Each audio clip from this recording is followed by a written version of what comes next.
2 நாளா ஈரோட்டில் நல்ல மழை. இன்னும் 2, 3 நாளைக்கு நல்ல பயங்கர மழையா இருக்கும் அப்படின்னு சொல்றாங்க.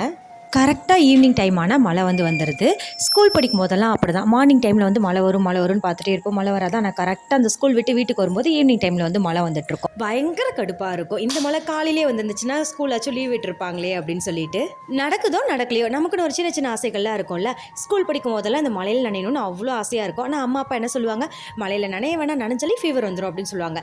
சரி, அப்போதான் அதெல்லாம் நடக்கல. இப்போ தான் மேரேஜ் ஆகிடுச்சு. இனிமேல் அது நம்மளோட ஆசைகள்லாம் கொஞ்சம் கொஞ்சமாக நிறைவேறும் அப்படின்னு பார்த்தா மழை வருதுன்னு தெரிஞ்சாலே போதும் மாடியில் காய வச்ச துணியெல்லாம் எடுக்கிறதுக்கு தான் நேரம் சரியாக இருக்குது. இதில் பின்னாடியே 2 பசங்களும் வேறு. அதனால இந்த ஆசையெல்லாம் தூக்கி அப்படியே ஒரு ஓரமாக வச்சாச்சு. என்ன மாதிரியே உங்களுக்கும் சின்ன சின்ன ஆசைகள்லாம் இருந்தால் மறக்காமல் கமெண்ட்டில் ஷேர் பண்ணுங்கள்.